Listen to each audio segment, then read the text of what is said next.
Hi అండి, welcome back to our channel. ఈరోజు మన వీడియోలో బాదం పాలు ఎలా చేసుకోవాలో ఈ వీడియోలో చూద్దాం.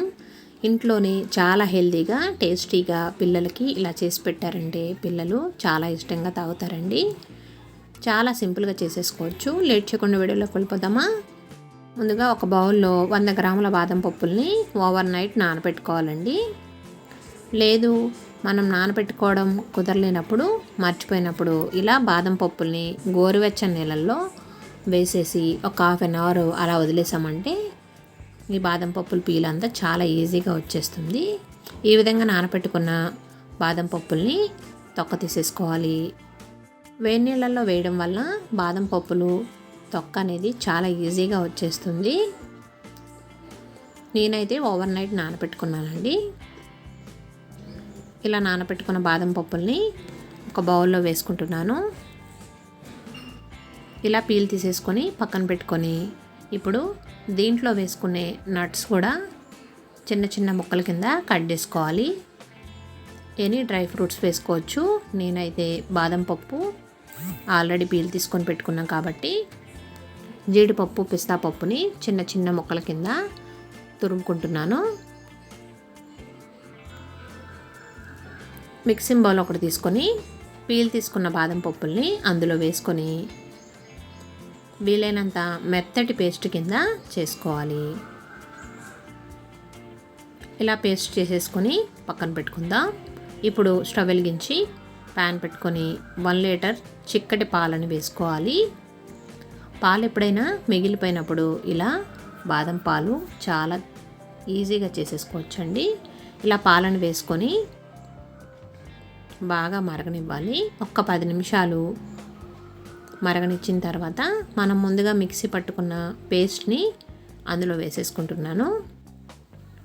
ఈ పేస్ట్ మొత్తం దీనికి సరిపోతుందండి. లీటర్ పాలకి 100 గ్రామ్స్ బాదం పప్పులు అయితే చిక్కదనం అనేది కరెక్ట్గా ఉంటుంది. టేస్ట్ కూడా చాలా బాగుంటుంది. ఇలా పేస్ట్ వేసేసుకొని మరొక 5 నిమిషాలు బాగా కలుపుకుంటూ మీగడ పట్టకుండా కలుపుకుంటూ ఉండాలి. దీంట్లో కలర్ కోసం కుంకుమ పువ్వుని కానీ లేదా ఫుడ్ కలర్ కానీ యాడ్ చేస్తారు. నేనైతే ఎటువంటి కలర్ వేయడం లేదు. ఇంట్లోనే చేసుకుంటున్నాను కాబట్టి బయట పాలులా అనిపించాలంటే కనుక కలర్ కోసం కుంకుమ పువ్వుని వేసుకుంటే మంచి గోల్డెన్ కలర్ వస్తాయండి బాదం పాలు అనేవి. ఇలా మరిగిన తర్వాత దీంట్లో షుగర్ని యాడ్ చేసుకుంటున్నాను. ఈ పాలకు సరిపడా షుగరు వేసుకోవాలి.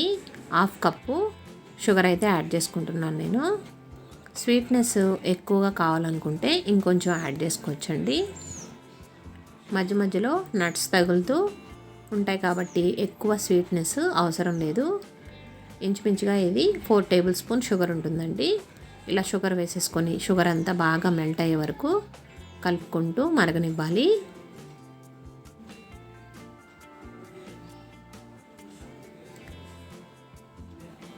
అదేవిధంగా ఫ్లేవర్ కోసం నేను ఇలాచీ పౌడర్ కూడా వేసుకుంటున్నాను. ఇష్టం లేకపోతే స్కిప్ చేయొచ్చండి. నేనైతే 1 టేబుల్ స్పూన్ ఇలాచీ పౌడర్ వేసుకుంటున్నాను. ఈ పౌడర్ కూడా వేసుకొని మరొకసారి బాగా కలుపుకుంటూ మరగనిద్దాం.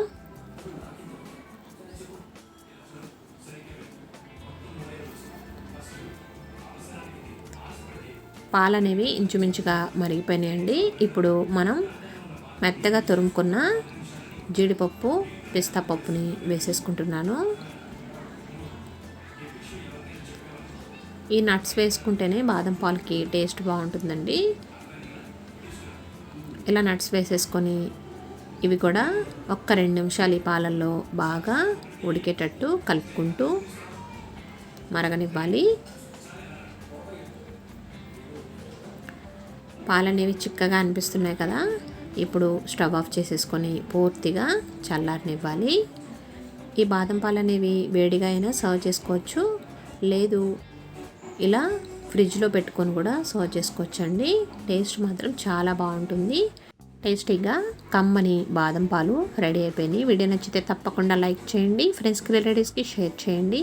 మీరు కనుక మన ఛానల్ ఫస్ట్ టైం చూస్తున్నట్లయితే సబ్స్క్రైబ్ చేసుకోండి. మీరు కూడా ట్రై చేసి ఎలా వచ్చిందో బాదం పాలు కామెంట్ సెక్షన్లో కామెంట్ పెట్టండి. Please subscribe to my channel. ఇలాంటి హెల్తీ వీడియోస్ మన ఛానల్లో చాలా ఉన్నాయండి. ఒకసారి ఛానల్ విజిట్ చేయండి. మీరు లైక్ చేయడం వల్ల మా ఛానల్కి ఎంతో సపోర్ట్ చేసిన వారు అవుతారు. వీడియో నచ్చితే లైక్ చేయండి, షేర్ చేయండి, సబ్స్క్రైబ్ చేసుకోండి. మరో లేటెస్ట్ వీడియోతో మళ్ళీ కలుద్దామండి. ఈ బాదం పాలు కనుక మీకు నచ్చినట్లయితే తప్పకుండా ట్రై చేయండి. Thanks for watching.